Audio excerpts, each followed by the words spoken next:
Hello knockouts, Tonya TKO here, and I am a self-love specialist on TonyaTko.com. I hope you learn how to love yourselves and one another. On this channel, we use viral video topics as teachable moments in our own lives for dating, relationships, and self-love. And oh my goodness, today we have a doozy. We're going to be talking about Love is Blind and that situation that existed between Carlton and Diamond. Boy, I tell you, the very first time that I saw this, it enraged me so that I jumped up, and me and my sister, we had like this long monologue in the middle of the night where I was just going off. I tried to upload the video, and Netflix blocked the video in all countries. Apparently, Netflix will not allow any of their footage on YouTube. So we had to get a little creative, so just bear with me. This video is going to be broken up into 3 parts because I feel that it is important for you to see how this transpired, because there are so many similarities that you will see in your past toxic relationships in one person. And I'm hoping that how we expound upon it in this video will help you be able to get some clarity, some healing, some answers for things that may have transpired in some of your past relationships and in your own life. So stay tuned for that. We're going to talk about the seduction. We're going to talk about the secret. And then we're going to jump into the sucker puncher. We're going to break this down piece by piece, as well as some receipts. So some tea that you all poured into my inbox about the truth of who this man has presented himself to be in other clout chasing fashions. But stay tuned for that in part 3. Before we jump into the video, just know, look, I'm gonna get my little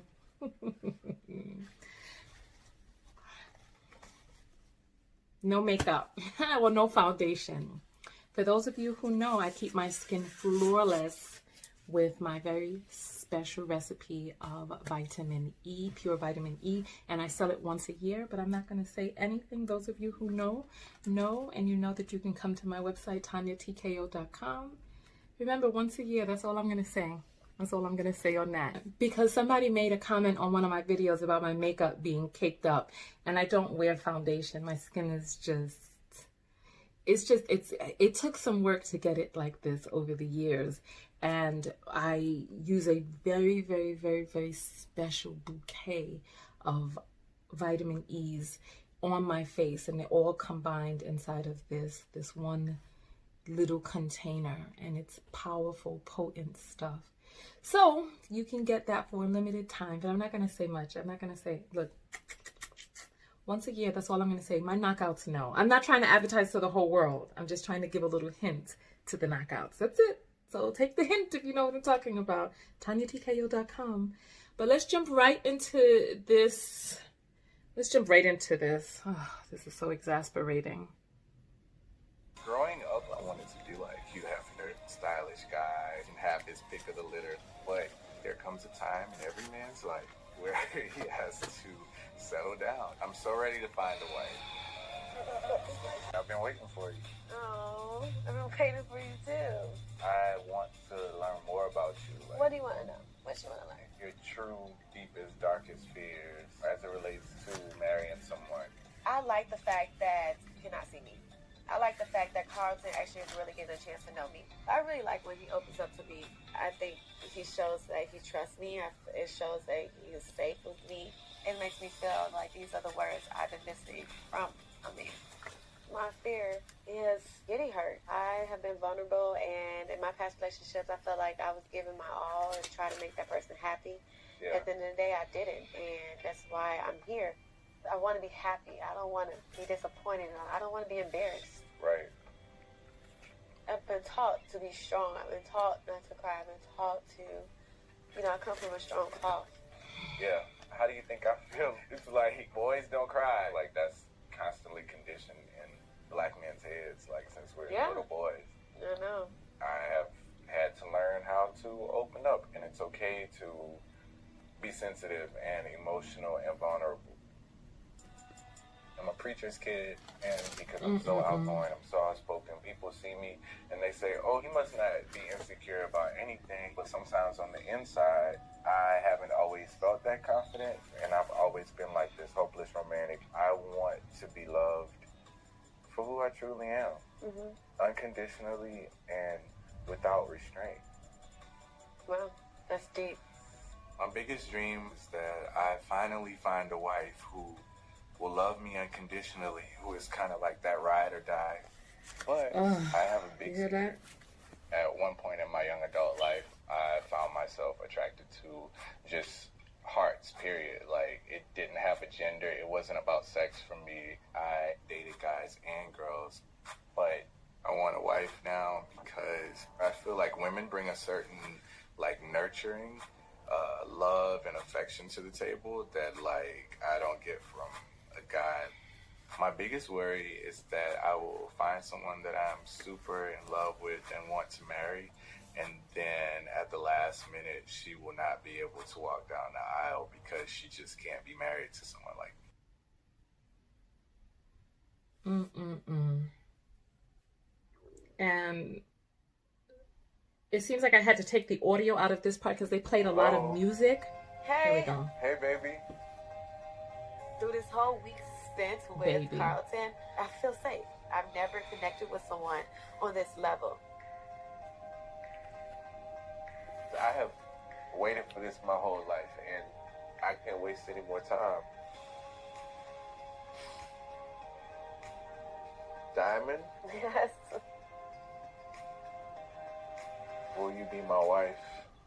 Oh my God. Will you marry me? Oh my God. Yes. You will? Yes. Baby! Listen.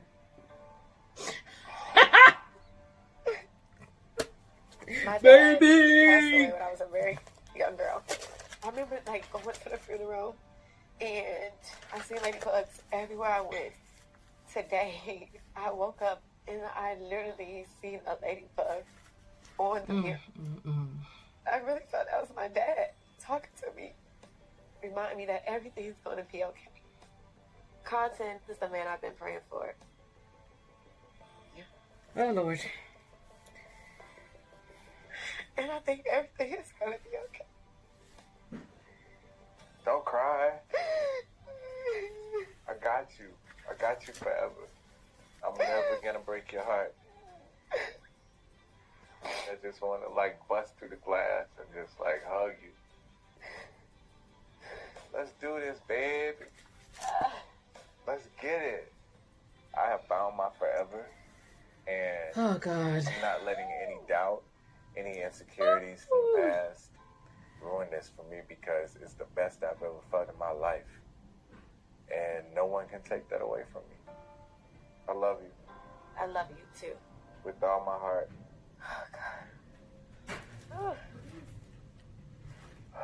You know I can't breathe, right? I can't either. Like, it's a lot. You've taught me so much in such a short period of time. It just became evident day by day that there was no fears, just feeling like I could be myself with you, and Really? no matter what I tell you, you'd accept me and not leave me, because I feel that I've been left many times. And I found myself thanking God for you. You make me feel like I won't have to hide anything. I won't have to be anybody other than Carlton. I can't see my life without you at this point.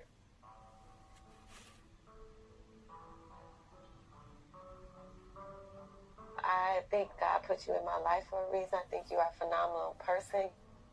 Throughout this whole process, you have been vulnerable and you inspire me. I'm like shaking, it's crazy.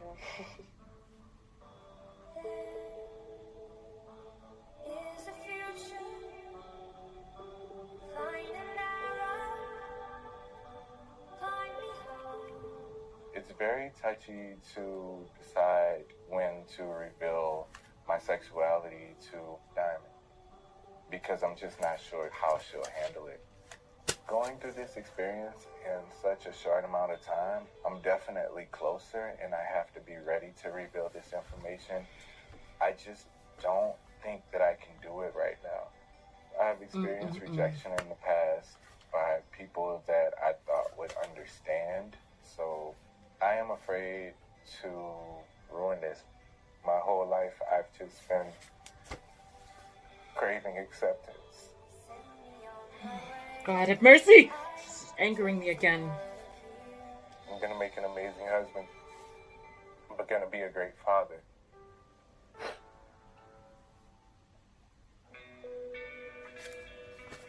Oh gosh, this is one of the happiest days of my life. I'm about to see the man of my dreams for the first time. He assured me that I will always make him happy no matter what. I just hope that he accepts me for who I am. I'm here for you, Carlton. I will always be here for you, no matter what. Oh my God. Oh my gosh.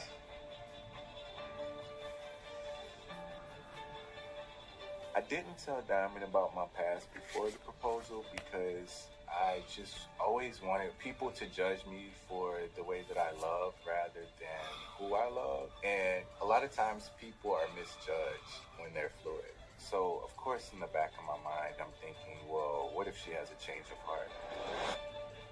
When we finally meet, I just hope that I make him smile. And I hope that he just finds me very attractive and scoop me up and take me off.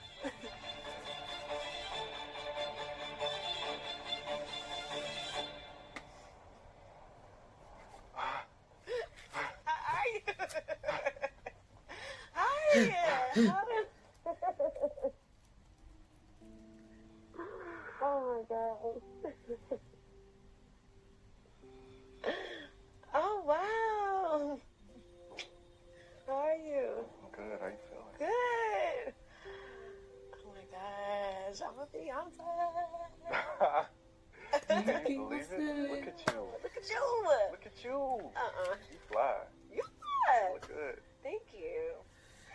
Like I know that I'm different. I know that like my past is different, but this is what I've always dreamed of. In 4 weeks, we'll be getting married. My biggest worry is that someone that I'm super in love with and want to marry, I won't be able to walk down the aisle because she just can't be married to someone like me. I'm excited about my marriage. I am. You are? Mm-hmm. You ready to get this party started? I am. It's gonna be great. I love guys with bald heads, and I think like the way he's dressed and just his whole persona. I'm very attracted to Carlton. Thank you, God.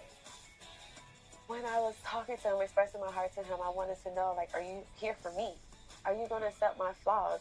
Carlton has a way of making me feel like I'm the only woman on earth. And he really, truly loves me. As of right now, the only concern will have to be our family. Hopefully our family can accept our love and the way it went down. This is not normal. I know a lot of families are traditional. They want you to date, become the girlfriend. We're not oblivious to the steps of the process of marriage, but it's not their life. It's my life, and I choose to be with Carlton.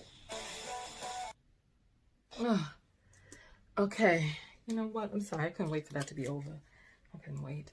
Because this man, creative, I'm the great pretender.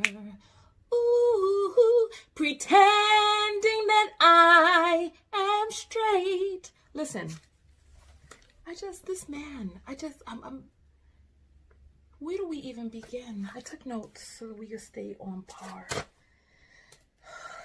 All right. What were some of the things that you picked up on? I'm going to tell you the very first thing that I picked up on is that he comes right out the gate talking about, tell me your deepest, darkest fears. Now, you know, when people start prying into the inner workings of your psyche and your being, and you have not hired them to be your therapist, and they come right out of the gate, even a therapist approaches it with some finesse. built up some rapport. If a person hasn't earned that type of trust and they come right out of the gate trying to get deeply personal with you, beware. So he wants to know about her fears. He wants to know what makes her tick, how her psyche works. And if you can find out what a person fears, you can find out who that person is. Think about that. Am I lying? If you can find out what a person fears, you can find out who that person is, how they work, how their mind operates, their insecurities.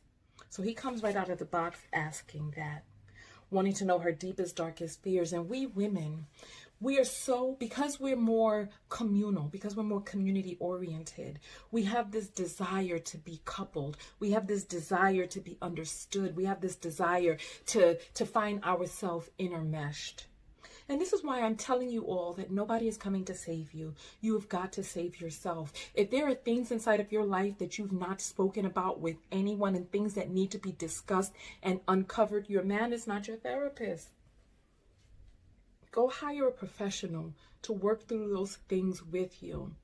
That way you're not attracting super psychologically manipulative people like this man. When I say that he's a great pretender, he stood up there and he put on a whole different persona. Wait till you get to part 3 and I show you what his demeanor was like henceforth in other places in recording. So listen, let's keep going forward. Let's go forward.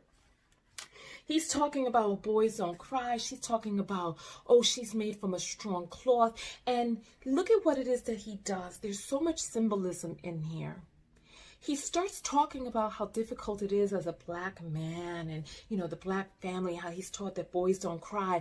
And he is trying to create some sort of parody with what it is that he's doing, how it is that he presents with his effeminate ways. Part of the reason that I really wanted to provide some of the video footage for you all is so that you can see his mannerisms, hear his voice, and know that there's just a little something in there that you're going to pick up on as a woman that is going to raise some red flags for you. But for him, he's going to be like, oh, it's just because I've been taught not to be sensitive, but I'm a very sensitive soul. It's a lot more than that. It's a lot more than just being a sensitive soul. He's looking for someone to love him unconditionally, ride or die. He wanted to, you remember how he started off, he wanted to have his pick of the litter. And this is what a lot of men out there do. They hide behind this hyper masculine aura, having a whole bunch of girls lined up in a litter because they don't really care. You have to wonder. When a man is calling all women hoes and talking about we don't love them hoes. Listen, men love women.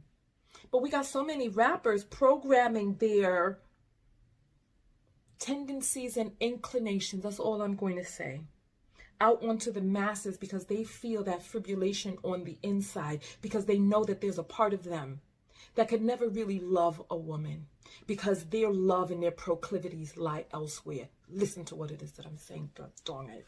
Listen to what it is that I'm saying.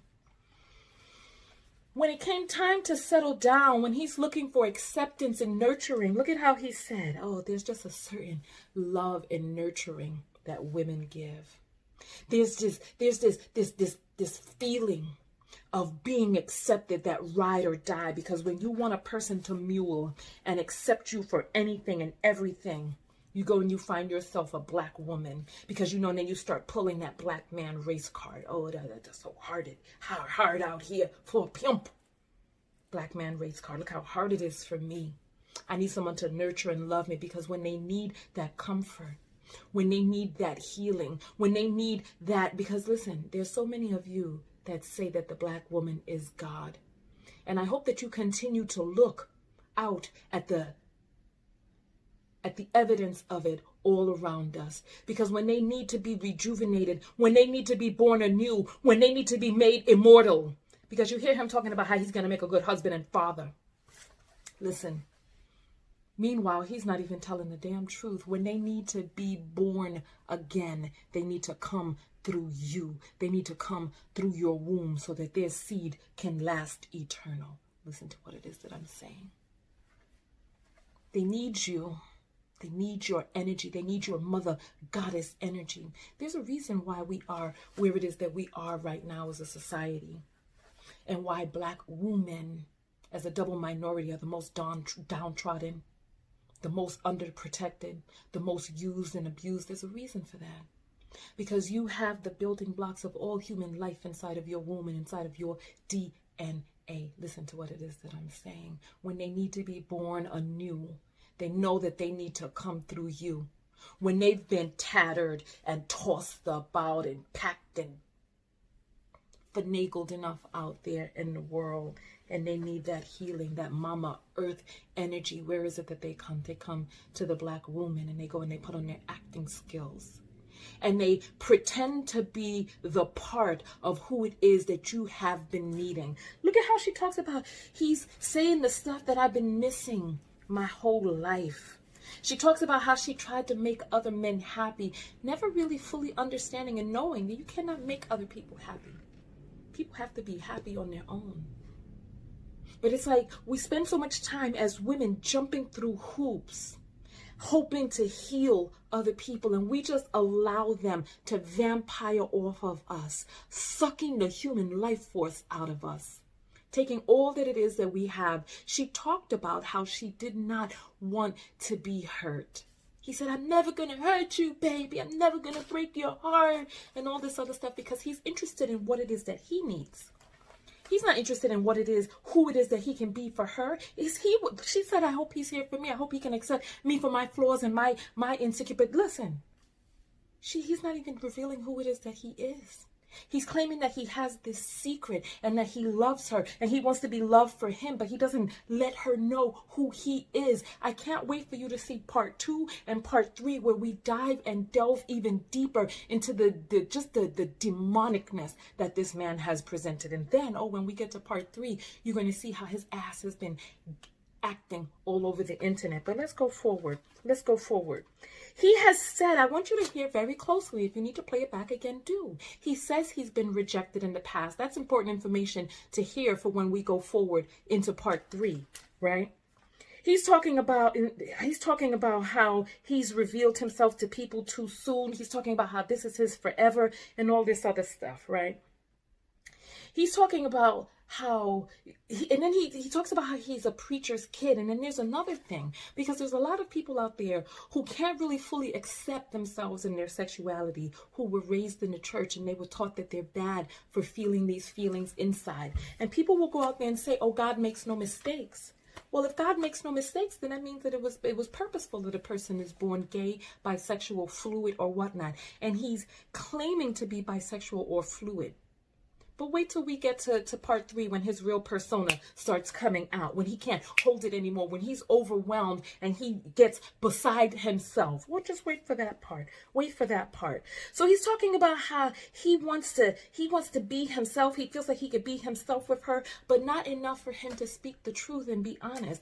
You know what? I don't want these videos to be too long, so I'm going to jump out of here. I want you to, I took a lot of notes. There's a lot more things on here that I did not get to say.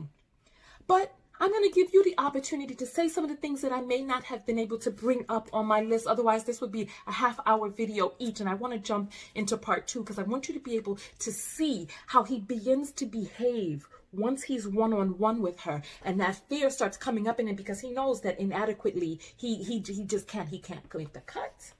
When he gets one-on-one alone with a woman behind closed doors, I want you to see how he begins to behave. And I encourage you all to get Netflix. And if you're interested in the series, go get Netflix just so you can see, because you need to see the look on his face, the way that he looks like he's plied himself with alcohol to be able to deal. I want you to be able to see all of that.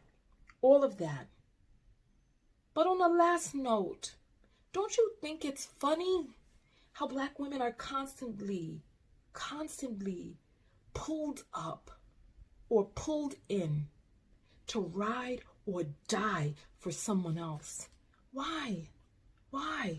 It's like they don't come because they have this overflowing to give to you. They're coming because they know that it's only through your womb that they can live eternally. Listen, I'm going to get out of here. Tonya TKO, and I am out. Make sure that you love one another, but most importantly, what? Love yourself. Love yourself. And part of loving yourself is, 1, telling the truth. 2, taking your time to get to know people. 3, asking the tough questions. 4, doing the inner work on yourself so that you don't go out there into the world a half-empty cup looking for someone else to fill you up. If you see she's like, I'm a fiance, she's so happy about the title. And that was another thing that I saw over and over and over and over again, that we women are just so desperate for the title, desperate for acceptance, desperate for somebody to be able to make us real. And it's like that Wizard of Oz. You better click your heels 3 times and realize that everything that you needed is already inside of you. So happy about the title that they're not asking the tough questions. She said she liked his persona. You didn't pick up on that effeminateness, my lady, my dear? Come on. Come on. Listen, let me get out of here. Tonya TKO, and I am out. Come over to part 2. We just finished watching The Seduction. Now let's come over to The Secret. Peace. Thank you for watching. Make sure you thumbs up the video and leave a comment below. Make sure that you're subscribed and that your bell notifications are turned on. And come to TonyaTko.com to join my personal mailing list, to send me a personal message, and to find out more about matchmaking. And I'll see you on the other side. Peace.